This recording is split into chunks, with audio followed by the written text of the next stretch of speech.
Babu haqqil jar. Bab pada menyatakan hak jiran.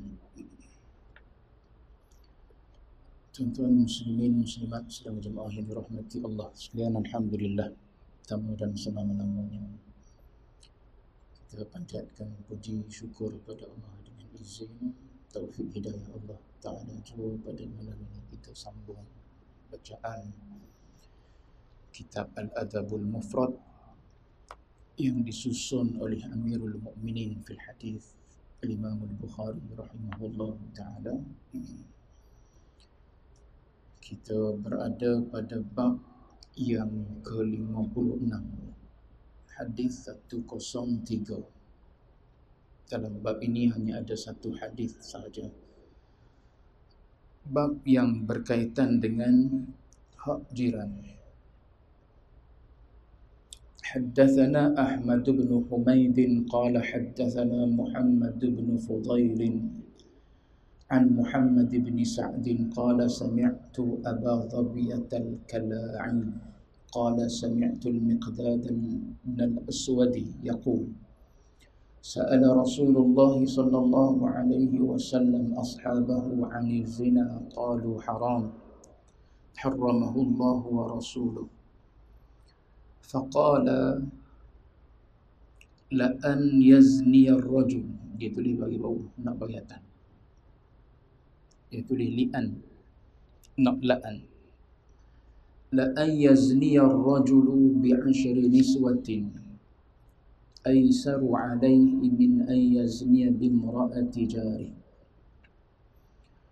وسألهم عن السرقة قالوا حرام حرمه الله عز وجل ورسوله فقال لأن يسرق من 10 آل أبيات أيسر عليه من أن يسرق من بيت جاره. Al-Miqdad ibn al-Aswad, dia berkata Rasulullah sallallahu alaihi wasallam telah bertanya kepada sahabat-sahabatnya mengenai zina. Hadis ini diriwayatkan oleh seorang sahabat, nama dia Al-Miqdad ibn al-Aswad. Nama asal dia ialah Al-Miqdad ibn Amrin ibn Tha'labah Al-Kindi. Dia berasal daripada Kindah, Yaman. Jadi dinisbahkan kepada nama tempat, maka dibubuh di belakang tu Al-Kindi.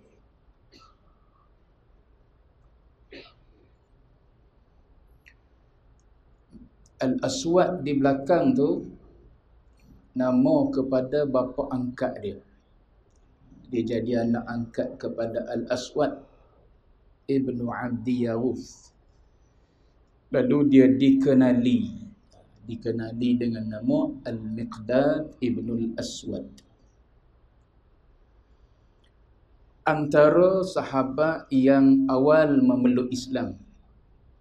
Miqdad bin al-Aswad ni antara sahabat yang awal memeluk Islam, dan antara sahabat yang cekap bermain dengan kuda, cekap menunggang kuda. Ada 4 orang kalau dalam sejarah yang paling cekap bermain dengan kuda ni. Antaranya ialah Sayyidina Ali, antaranya ialah Miqdad ibn al-Aswad, antaranya ialah Az-Zubair, antaranya lagi yang keempat ialah Abu Marthad. Itu 4 orang sahabat yang dikenali dengan ketangkasan mereka dalam menunggang kuda. Masyhur Miqdad bin Aswad ni, Nabi pernah puji dia. Nabi kata, innallaha amarani, sesungguhnya Allah Ta'ala perintahkan kepadaku bihubbi arba'ah, supaya menyintai ataupun mengasihi 4 orang. Dan Nabi sebut salah seorang daripada 4 yang Allah Ta'ala perintah supaya kasih itu ialah Al-Miqdad Ibn Al-Aswad. Itu lebihnya Miqdad bin Aswad ni. Istimewa dia dalam sirah sebut ketika peperangan Badar. Ketika peperangan Badar, bila Nabi tanya pendapat sahabat-sahabat untuk peperangan Badar ni, salah seorang yang bangun bagi pandangan dia ialah Miqdad Ibn Al-Aswad lah. Antara perkataan yang dia sebut ialah, ya Rasulullah, wahai Rasulullah, la naqulu lak, kami tak akan kata kepada kamu kama qalat Banu Israel li Musa, sebagaimana Bani Israel berkata kepada Nabi Musa alaihi salam. Apa yang Bani Israel sebut kepada Nabi Musa alaihi salam ketika Nabi Musa ajak berjuang sekali dengan dia? Kata Banu Israel, idhhab anta wa rabbuka faqatila inna hauna qa'idun. Kata Banu Israel kepada Nabi Musa, dia kata, pergilah engkau dengan Tuhan engkau meneruskan perjuangan, adapun kami inna hauna qa'idun, kami nak duduk sini, tak nak join. Lalu kata Miqdad Ibn Al-Aswad, la naqulu lak, kami tak akan kata perkataan yang pernah disebut oleh Banu Israel kepada Nabi Musa alaihi salam. Banu Israel ni kan ibarat Hawariyun kepada Nabi Isa. Mereka ni kan pendukung kepada perjuangan Nabi Musa, tapi khianat juga Bani Israel ni. Dan Miqdad ni adalah pendukung kepada perjuangan baginda Nabi. Sebab tu dia kata kami tak akan sebut perkataan sebagaimana yang disebut oleh Banu Israel. Bahkan ada riwayat mengatakan, Miqdad sebut, idhhab anta wa rabbuka faqatila inna ma'akuma muqatilun. Gilah engkau bersama dengan Tuhanmu berjuang, dan inna ma'akuma, kami semua akan bersama dengan kamu turut serta berjuang. Dalam riwayat sebut, kami akan berjuang bersama dengan kamu, akan berada di kanan kamu, di kiri kamu, di depan kamu, di belakang kamu. Tuju pada Rasulullah lah. Maknanya kami akan ada di kanan kau ya Rasulullah, di kirimu, di depanmu dan di belakangmu. Maknanya sekeliling kami akan bantu perjuangan yang dibawa oleh baginda Nabi.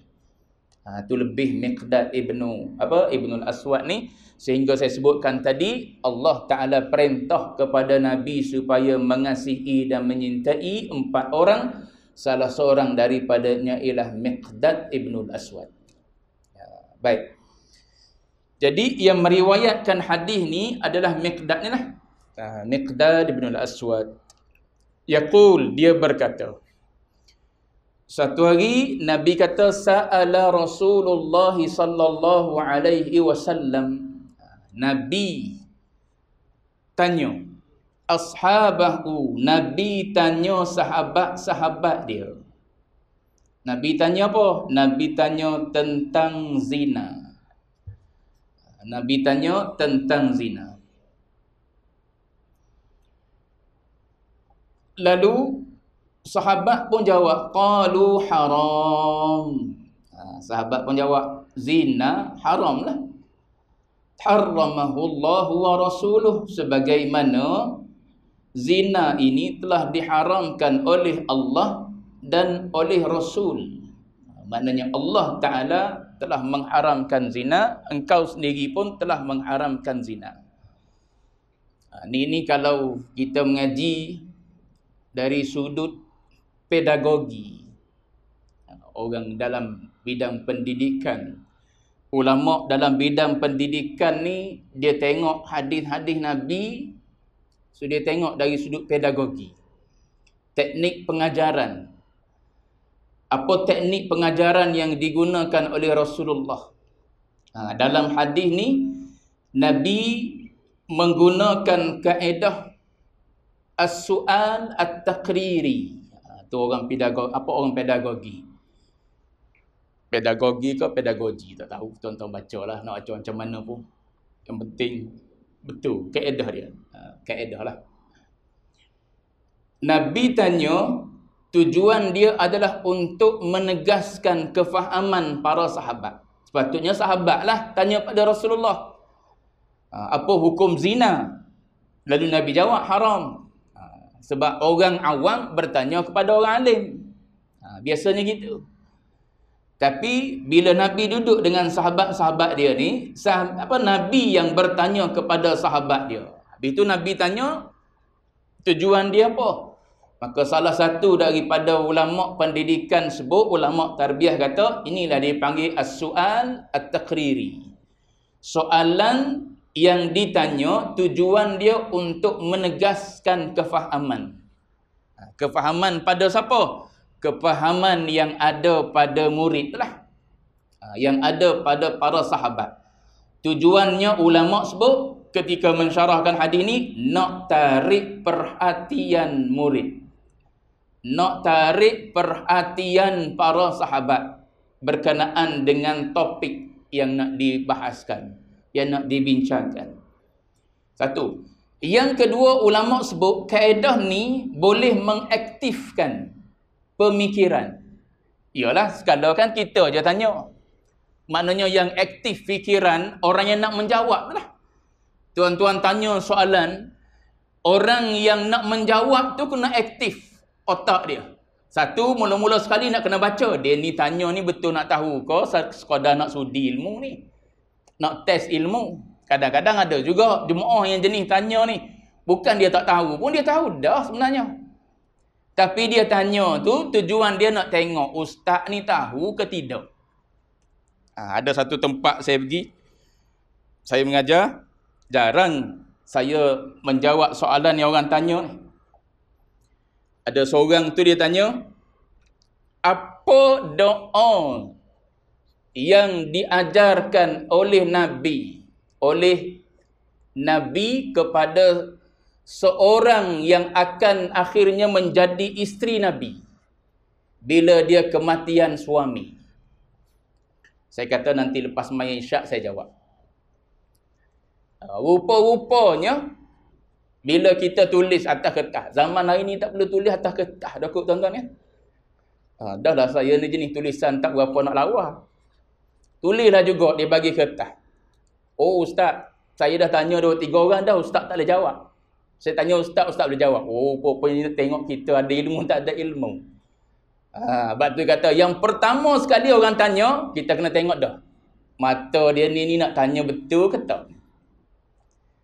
Terutamanya tempat-tempat yang panas dengan isu-isu politik lagi. Tu dia tanya tu sekadar nak tahu warna je kadang-kadang. Baik. Jadi Nabi tanya para sahabat ni, tujuan dia nak suruh kepala sahabat ni aktif, berfikir. Selama ni kau tahu tak hukum zina ni apa? Lepas tu Nabi tanya lagi ni, mencuri, kau tahu tak hukum dia apa? Ni kira kalau tanya tuan-tuan pun tuan-tuan boleh jawab lah, sebab soalan senang. Cuba kalau tanya soalan yang apa, yang sedikit sukar, jawab dia lagilah memerlukan otak untuk aktif berfikir. Kalau nak jawab betul-betul, orang betul-betul tanya pula, nak jawab betul-betul. Macam saya sebut, ada kisah ustaz-ustaz cerita, bila dia mengajar akidah, ada je jemaah tanya, dah kalau Allah Ta'ala ni berkuasa, boleh tak Allah Ta'ala buat anak? Boleh tak Allah Ta'ala ni buat anak? Kadang-kadang soalan tu bukan nak sudi pun, bukan nak uji keilmuan yang ada pada asatizah. Memang dia jenis kritis berfikir. Zaman orang jenis kritis berfikir. Jadi dia berfikir dah, kalau Allah Ta'ala berkuasa, kenapa Allah Ta'ala tak buat je anak untuk dia? Jadi orang yang nak menjawab soalan tu, otak ni kena liga memfikir, nak jawab macam mana? Kan jawab, boleh Allah Ta'ala buat anak? Jawab macam tu, jawab dia bercanggah dengan ayat Quran, lam yalid wa lam yulad. Sebab tu otak orang yang bertanya, otak orang yang ditanya tu adalah otak yang diaktifkan oleh soalan-soalan macam tu. Jadi Nabi ni tanya para sahabat dia ni, salah satu daripada tujuannya ialah nak mengaktifkan pemikiran para sahabat untuk hidup dalam suasana ilmu, bersoal jawab. Jadi bila Nabi tanya, macam cikgu tanyalah. Sebab tu kita orang Melayu ni tak berapa nak suka duduk dalam kelas, duduk depan sekali. Kalau mengaji, waktu mengaji di luar dulu, gitulah perangai Melayu ni. Doktor pensyarah Arab pun tahu. Dia kata Malizi memang duduk warak. Memang duduk di belakang. Sebab apa? Takut ditanya. Orang Arab suka duduk di depan. Bahkan kadang-kadang bukan bertanya, dia bagi pandangan. Sebab tu salah satu daripada elemen yang diambil kira di dalam dalam kuliah ialah keaktifan pelajar tu bertanya. Ada markah, dipanggil markah, musyarakah dipanggil. Markah berinteraksi, join sekali dalam dalam muhadarah tu, dalam kuliah tadi. Doktor bagi markah bonus untuk pelajar-pelajar yang aktif bertanya. Tapi pelajar Malaysia biasa duduk di belakang-belakang. Baik. Cuma nak sebutnya ialah bila berada dalam situasi tanya jawab ni, salah satu daripadanya ialah untuk mengaktifkan akal kita ni supaya berfikir, supaya hidup, bukan sekadar tunggu semata-mata. Tunggu jawapan. Apatah lagi kadang-kadang bila kita bertanya, kita juga jawab. Kita tanya, kita jawab. Kita tanya, kita jawab. Tu style kita orang Melayu gitu kan. Ustaz tanya, ustaz juga jawab. Jemaah leno. Sejuk tuan-tuan, hujan leno. Gitu tuan-tuan. Tapi sini tak nampak leno ni. Lewat tadi tuan-tuan saya balik 7-5 minit dah sampai rumah. Jam 2 jam daripada Kepong nak sampai ke Gombak. Rupanya air atas jalan di Batu Cave. Lepas tu naik motor malam ni tuan-tuan. Mana tadi? Itu di antara yang disebutlah, banyak lagi lah metod pedagogi yang disebut oleh ulama pendidikan. Kita bukan nak bahas yang tu pun. Cuma salah satu daripadanya ialah dipanggil sini as-su'alut takriri. Tanya tu tujuan nak mengesahkan fahaman para sahabat, nak mengiyakan fahaman para sahabat. Maknanya apa yang para sahabat faham tu betul. Zina ni apa hukum dia? Haram. Maknanya betul apa yang kau faham. Baik. Qalu haramun harramahu Allah wa rasuluh. Bahkan bukan setakat para sahabat jawab haram je, bahkan kata para sahabat, zina ni kan Allah Ta'ala dan Rasul telah haramkannya. Lalu Nabi pun kata, la ayyazniyar rajulu bi'ashri niswatin aisaru alaihi min ayyazniya bimra'ati jarih. Nabi kata bahawasanya berzina seseorang lelaki dengan 10 orang, dengan 10 orang perempuan, terlebih ringan dosa atasnya berbanding dengan dia berzina dengan istrinya, dengan istri jirannya. Dalam jawapan Nabi ni, bukannya Nabi nak beritahu remeh zina, tidak. Tapi Nabi nak beritahu ada tahap-tahap dosa dalam perlakuan yang sama. Zina sama-sama zina, tapi tahap dosa besar tu berbeza. Berbeza. Walaupun nama jenayah tu adalah zina, dua-dua zina. A berzina, B pun berzina. Tapi A berzina dengan pelacur contohnya. B berzina dengan jiran dia. Maka dosa sama-sama dosa besar. Tapi yang mana lebih besar antara A dengan B? Sini Nabi jelaskan. Dosa yang lebih besar bila engkau berzina dengan jiran kau. Sebab tu dalam agama ni, dalam perbahasan berkenaan dengan lebih besar ni, lebih besar dosa, lebih besar pahala ni, ulama tengok pada 3 perkara. Satu, dosa dan pahala yang dilakukan tu di tempat mana. Kalau dilakukan di tempat yang mulia, dosa tu katakanlah dosa besar, tapi dia akan jadi lebih besar banding dengan dosa besar yang sama dibuat di tempat yang lain. Contoh, orang berzina di tempat perzinaan, di tempat pelacuran, contohnya di Malaysia inilah, di Kuala Lumpur. Dosa besar. Tapi banding dengan orang yang berzina juga, tapi tempat dia di mana? Di tanah haram. Di buat haji, buat umrah, entah macam mana diuji Tuhan, zina tuan-tuan dalam bilik hotel. Sama-sama jemaah yang pergi buat haji, buat umrah. Tu di tempat yang mulia, dosa besar, tapi lebih besar banding dengan orang buat zina di tempat lain daripada tanah haram. Sebab tanah haram ni Allah Ta'ala muliakan tanah haram ni. Tepat tu sendiri Allah Ta'ala sebut dalam apa Nabi sebut dalam hadis Bukhari Muslim. Inna hadha, Nabi kata sesungguhnya tempat ini haramahullah, Allah Ta'ala hormati, maknanya bersihkan dia, cucikan dia tanah ni, tanah haram ni, bila lagi? Yauma khalaqas samawati wal ard. Sejak Allah Ta'ala cipta langit bumi lagi. Tanah ni tanah haram, tanah yang dihormati, tanah yang mulia. Sebab tu bila kita pergi semayang di Masjidil Haram, berkali ganda pahala dia. Jemaah juga. Sini pun kita mari semayang jemaah juga. Tapi banding kita semayang jemaah di Nurul Muttaqin dengan kita semayang di Masjidil Haram, jauh ganda-ganda pahala dia. Kalau pahala pun berganda, dosa pun ulama sebut begitu juga. Sebab tanah tu adalah tanah yang dihormati. Sebab tu beringat buat dosa di tanah haram. Bahkan bukan buat dosa lah, niat-niat yang jahat, yang buruk pun ulama suruh kita jauh-jauhkan.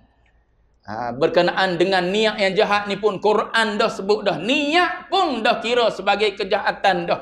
Bila kita niatkan itu di tanah haram ataupun di tempat yang dihormati. Satu. Yang kedua, besar dan tak besar ni melibatkan masa ataupun waktu.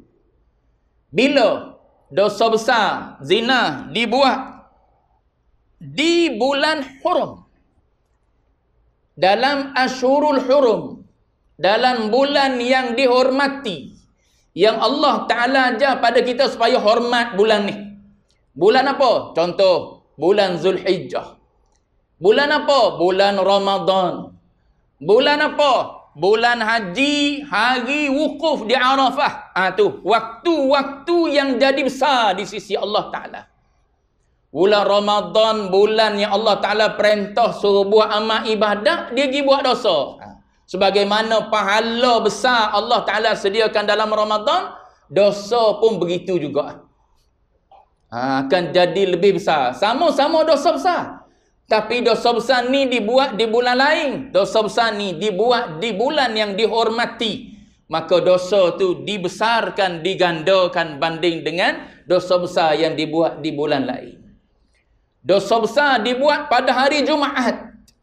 Hari Jumaat, hari digalakkan supaya kita perbanyakkan amal ibadat. Dia duk perbanyakkan dosa besar. Orang belum buat amal ibadat, dia tak pergi semayang Jumaat.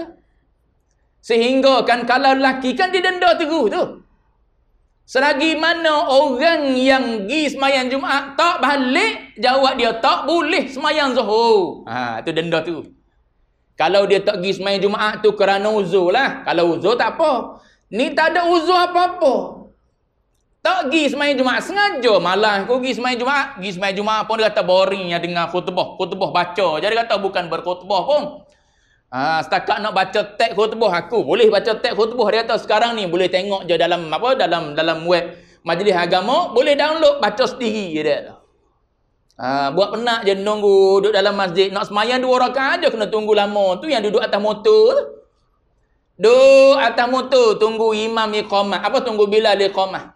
Yang jenis duduk dalam kereta rasa ekor dulu. Dalam kereta tunggu orang iqamah keluar. Masuk. Tak masuk dah. Duduk tepi tangga tu ya. Tu orang hari ni. Dia tak pergi semayang Jumaat. Fake hukum tu. Tak boleh semayang Zuhur selagi mana orang yang semayang Jumaat tak selesai semayang Jumaat. Tu nak beritahu hukuman segera. Apatah lagi kalau buat dosa besar, dosa zina pada hari Jumaat. Dosa besar. Tapi lebih besar daripada dosa besar zina yang sama, dia buat pada hari biasa. Ni bukan nak suruh berzina ni tuan-tuan. Kalau gitu kita cari hari lain. Hari Ahad lah kalau gitu. Lepas tu kita jangan buat di Mekah, buat di Bukit Bintang. Bukan begitu tuan-tuan. Nak beritahu yang dosa besar ni boleh berbeza darajat dia dari sudut dosa pun. Bukan dari sudut pahala saja, bahkan dari sudut dosa pun. Yang ketiga, yang ni yang berkait dengan hadis ni. Yang ketiga, dosa boleh jadi lebih besar bila kita buat pada orang yang ada hubungan yang lebih dekat dengan kita. Siapa? Antaranya ibu ayah banding dengan adik-beradik. Ibu ayah banding dengan pak saudara, mak saudara. Ibu ayah banding dengan jiran tetangga. Jiran tetangga tu dekat dah. Tapi sebab kita buat salah tu dengan ibu ayah. Ibu ayah jauh lebih besar dosa dia banding dengan kesalahan yang sama kita buat pada jiran. Kita tengking mak ayah lebih besar dosa dia dengan tengking jiran. Dua-dua tengking. Dua-dua mencarut. Dua-dua tu dosa besar. Tapi mencarut dengan mak ayah jauh lebih besar dosa banding kita mencarut dengan sahabat handai kita. Tu 3 sisi. 3 sisi dosa boleh jadi besar. Ni Nabi nak beritahu pada kita. Salah satu daripadanya ialah berzina, buat dosa dengan jiran. Sebab jiran ni masih dalam circle orang yang sangat-sangat dekat dengan kita. Tu antara yang ulama sebut ialah mak ayah. Kalau manusia lah. Siapa lagi? Ulama, tu yang ulama apa? Yang ulama sebut pada kita. Antaranya ialah anak yatim. Tu anak yatim, makan harta anak yatim. Kan besar tu hukuman dia. Innal ladzina ya'kuluna amwalal yatama zulma innama ya'kuluna fi butunihim nara. Tengok Allah Taala bercakap. Orang yang makan harta anak yatim secara zalim, Allah Taala buat gambaran dah seolah-olah dia makan api. Padahal mana dia makan api? Tak makan api. Dia ambil harta anak yatim, dia beli shawarma. Dia makan shawarma. Bukannya ambil api yang bakar shawarma tu bubuh dalam mulut. Tidak. Tapi gambaran Allah Ta'ala nak beritahu, mu bubuh shawarma, nasi mandi dalam mulut, macam bubuh api dah dalam mulut tu. Sebab apa? Sebab anak yatim ni orang yang dekat dengan kamu. Sepatutnya kamu kasihi dia, kamu bela dia, kamu jaga dia dengan kasih sayang. Tiba-tiba kamu khianat dia, kamu zalim dia. Tu dosa tu jauh lebih besar. Banding dengan dosa makan harta haram juga. Tapi makan harta anak yatim jauh lebih besar dosa dia. Tu ada 3 angle. Tengok dari sudut tempat, tengok dari sudut masa, tengok dari sudut siapa dosa yang kita buat tu. Pada siapa dosa tersebut yang kita buat. Walaupun sama jenis dosa tu, tapi kalau kena di tempat yang mulia, pada masa yang mulia, pada orang yang terdekat dengan kita, berkali-kali gandalah dosa besar tersebut. Tu beringat. Baik.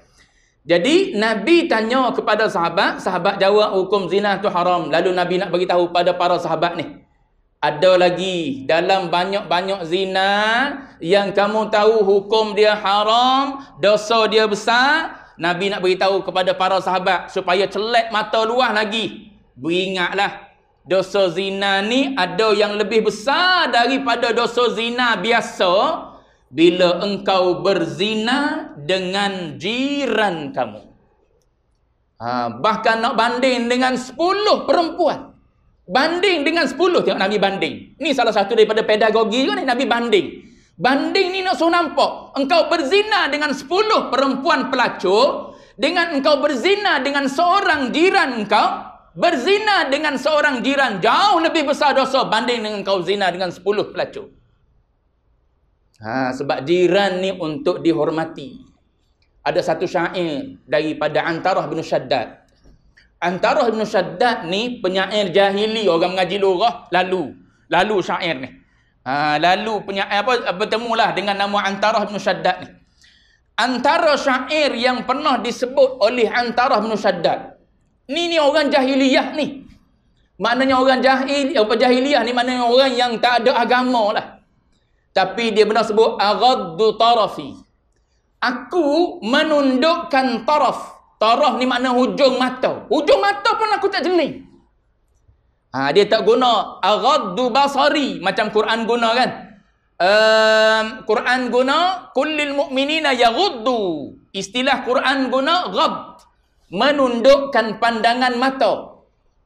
Tapi diguna oleh Antarah bin Shaddad ni taraf. Sebab biasanya orang kalau dia nak tengok perempuan ni, terutama dia orang yang bermaruah, dia tak tengok direct gitu. Kecuali dia memang lelaki yang tak bermaruah. Kalau tuan-tuan ni tak tengok ke tuan-tuan tengok gitu juga. Malu dengan kopiah lah atas kepala. Malu dengan baju Melayu, kain sarung dengan jubah lah. Tuan-tuan duduk dengan ustaz lagi lah. Ustaz tu pejam mata je. Minum atas tarik pun pejam mata. Sebab apa? Nak tunjuk waraknya depan tuan-tuan. Bila dia naik kereta seorang-seorang, dia tak tengok depan, tengok tepi. Tuan-tuan. Dia tengok apa? Mek-mek yang lalu tepi tu. Cuma nak sebutnya ialah orang bila dia ada maruah, dia nak jaga maruah dia tak tengok direct gitu. Dia akan jeling dengan jelingan hujung-hujung mata. Tu dipanggil taraf. Kata Antarah bin Shaddad, aghaddu tarafi. Aku menundukkan hujung mataku sekalipun. Menundukkan daripada apa? Ma badat jarati. Apa-apa yang nampak pada jiran perempuan aku. Jarah ni, jar tu lelaki, jiran lelaki. Jarah maknanya jiran perempuan. Aku tundukkan hujung mataku, maknanya aku tak tengok jiran aku yang perempuan bila dia keluar daripada rumah dia. Keluar kan ada urusan, takkan berkurung dalam rumah je. Ada waktu-waktu dia keluar daripada rumah. Keluar nak jemur kain. Kalau dulu sebelum ada dryer kan, orang keluar. Orang-orang Arab lagi lah. Rumah orang Arab ni kan, dia ni kotak-kotak gitu kan. Atas bumbung tu lah kadang-kadang dia orang guna untuk tempat menjemur kain. Waktu saya duduk mengaji dulu masih ada lagi suasana macam tu. Rumah kotak-kotak. Lepas tu atas tu kalau naik bahagian atas tu lah taki air. Lepas tu besi-besi tu masih ada lagi. Sebab apa? Kalau dia nak bangunkan satu lagi pun boleh terus sambung atas tu. Yang bawah tanah. Yang atas tu dia standby untuk kalau dia nak naikkan satu lagi boleh naik satu lagi. Sementara tak naik apa-apa tu, atas tu lah kadang-kadang dia gunakan untuk jemur. Sebab tu ketika Nabi sampai di bumi Madinah, perempuan ni duduk atas tu lah. Duduk atas tu, tengok daripada jauh. Tengok daripada jauh. Lelaki-lelaki ni duduk sambut Nabi. Tala'al badru alaina min thaniyatil wada'i. Anak-anak dara semua duduk atas tu. Nak tengoknya Rasulullah. Jadi, ketika mana jiran dia keluar rumah, kata Antarah bin Shaddad, aghaddu tarafi. Aku menundukkan pandangan aku. Sehinggalah hatta jawari. Sehinggalah jiran aku tu masuk balik ke dalam rumah dia. Sampai tahap tu dia jaga. Tu orang jahiliyah. Orang tak ada agama. Ulama kata, apa yang dibuat oleh Antarah bin Shaddad ni, dia adalah fitrah sebenarnya. Dia adalah naluri. Naluri yang memang sedia ada dalam diri seseorang yang pandai sepatutnya menghormati hak jiran. Maknanya tak mengambil kesempatan pada jiran tu. Kena yang berjiran dengan jiran yang lawa-lawa pula. Yang berjiran dengan anak dara pula, duduk beramai-ramai dalam sebuah rumah menyewa pula. Lagilah tuan-tuan kan? Lagilah susahnya nak jaga. Maka fitrah ataupun naluri dalam diri manusia ni, bila dia berjiran, sepatutnya menjaga rasa yang tidak senang berlaku pada jiran. Asyik-asyik duk ngintai je, jiran pun tak suka. Kita duk ngintai dia, duk tengok, lepas tu duk tegur nak mengorat. Lain dengan tegur bertanya khabar. Maknanya orang pun tak suka, rimas dengan perbuatan-perbuatan tu. Sebab tu Antarah Ibnu Shaddad dia mengatakan, inni mru'un, aku ni orang yang menjaga akhlak bila berhadapan dengan jiran, walaupun jiran tu jiran perempuan sekalipun. La atba'un nafs, aku tak ikutlah keinginan hawa nafsu aku. Al-lujuju hawaha. Lujuj ni kita guna gelojuh, apa tuan-tuan? Lujuj, gejolak ke apa? Gelojuh. Gelojuh ke gejolak? Tapi seolah-olah macam ambil daripada Arab. Lujuj. Lojak. Bergelojak dalam diri. Keinginan hawa nafsu. Nak tengok, nak intai, nak tegur, nak mengorat dan sebagainya. Itu kata Antarah bin Shaddad, aku jaga diri aku dan aku tak biarkan hawa nafsu aku melakukan keinginan yang tak elok tu. Sebab tu ditundukkan pandangan dia. Tu Antarah bin Shaddad, orang jahili. Kita orang yang mengaji agama ni, sepatutnya jiran lebih rasa selamat daripada sebarang gangguan. Lebih rasa selesa ataupun tak ada rasa rimas berjiran dengan apa? Dengan fulan bin fulan ni. Walaupun dia tu anak dara, semua duk menyewa di sebelah rumah kita tu. Bahkan rasa aman, rasa selamat, boleh tumpang keselamatan dengan apa? Dengan jiran yang ada di sebelah. Jadi Nabi nak beritahu pada kita, berzina dengan jiran yang sepatutnya engkau jaga dia. Tiba-tiba engkau berzina dengan dia, yang tu jauh lebih besar dosa berbanding dengan engkau berzina dengan 10 orang perempuan yang biasa. Baik. 1. Wasa'alahum 'anis sariqah. Nabi tanya lagi mereka ni para sahabat. Nabi tanya lagi kepada para sahabat dia tentang sariqah pula. Sariqah ni dia punya definisi, kita terjemah curi. Sariqah ni ambil yang bukan hak kita secara mustakhfian, secara senyap-senyap. Tu dia panggil curi. Ambil yang bukan hak secara senyap. Tu dia panggil curi. Baik, kalau yang duk ambil di tengah-tengah jalan tu, tarik handbag perempuan, tu dia tak panggil curi, sebab tu kita panggil ragut. Tu dia panggil ghasab. Dia panggil rampas, dia panggil ragut. Tu semua tu ada dalam perbahasan fiqh lah. Cuma nak sebutnya, Nabi tanya tentang sariqah. Sariqah ni ambil sesuatu yang bukan hak dalam keadaan sembunyi-sembunyi, senyap-senyap. Baik. Bila Nabi tanya para sahabat, sahabat pun jawab, hukum sariqah ni haram. Sama dengan zina tadi haram. Lepas tu para sahabat beritahu, haram tu haramah Allahu Azza wa Jalla wa Rasuluh. Allah Ta'ala mengharamkan dan Rasulnya pun mengharamkan juga. Lalu Nabi pun tambah lagi. Nabi kata, la an yasriqa min 'asharati ahli abyatin. Engkau mencuri daripada 10 rumah ahli keluarga yang lain, bukan jiran maknanya. Lebih ringan berbanding dengan engkau mencuri daripada rumah jiran. Curi daripada rumah jiran ni mungkin tak berlaku, tuan-tuan kan?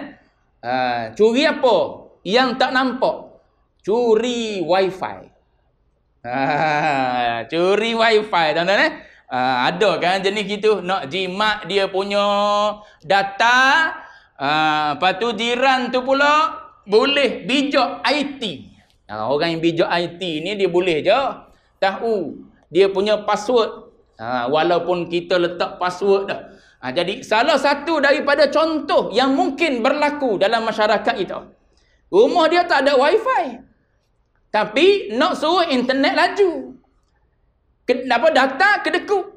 Tak nak guna data sendiri, nak jimat. Waktu tak ada wifi, baru aku nak guna data. Sebab apa? Data tak banyak, ada 15 gig je.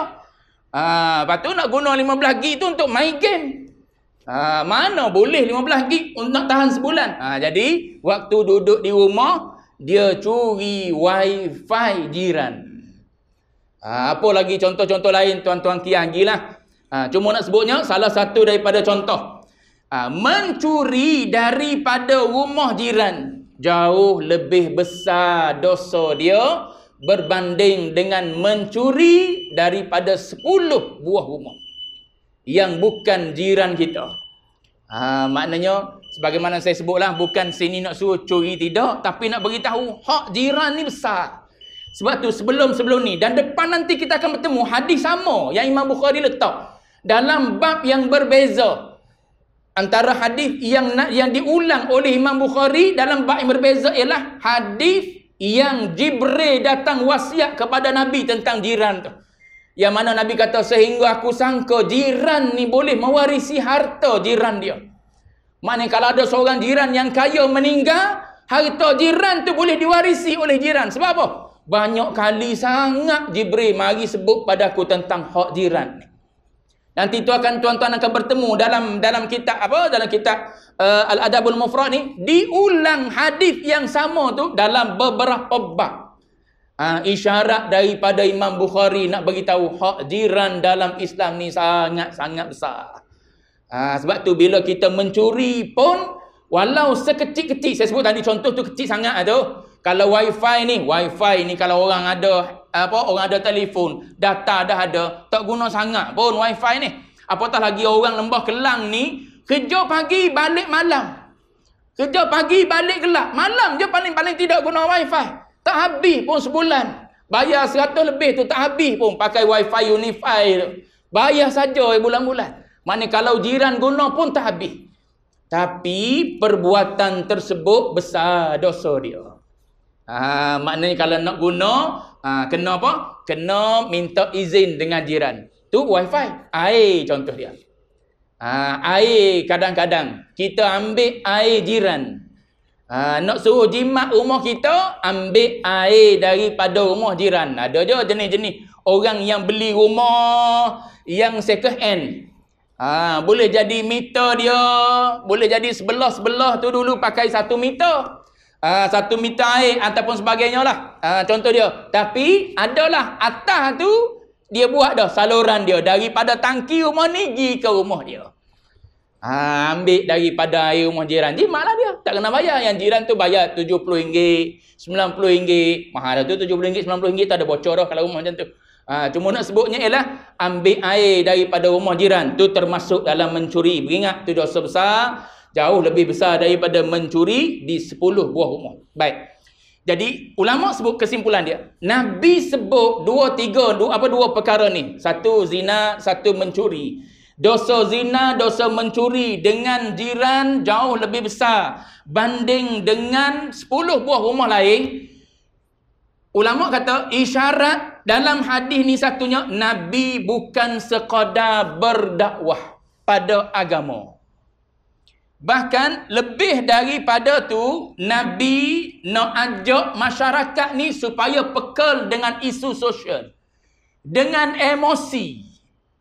Bukan nak ajak tahu tentang apa hukum zina, apa hukum mencuri, haram. Zina haram, mencuri haram. Tak, bukan sekadar itu Nabi nak beritahu. Nabi nak beritahu tentang hidup bersosial dan emosi orang yang diperlakukan begitu. Yalah tuan-tuan bayang kalau zina berlaku antara jiran dengan jiran, macam mana nak hidup? Mesti bertelagah. Kalau perempuan tu ada suami, mesti akan bertelagah, sedangkan duduk sebelah menyebelah. Mesti akan berlaku emosi yang tak menentu. Maka Nabi dalam masa nak menyampaikan hukum, dalam masa yang sama Nabi menarik jiwa manusia yang hidup dalam masyarakat untuk peka tentang isu-isu sosial. Dan juga peka tentang emosi-emosi yang akan berlaku sekiranya berlaku masalah-masalah yang dicontohkan oleh Rasulullah di dalam hadis yang kita bacakan ni. Baik. Qada tu dulu malam ni. Sambungan akan datang ialah dalam bab baru, babu yabda'u bil jar. Nabi kata, apa tajuk diberi ialah bab pada menyatakan memulai dengan jiran. Apa-apa yang nak diberi, mulakan dengan jiran terlebih dahulu. Akan datang insya-Allah. Wallahu a'lam wa ilmuhu atam.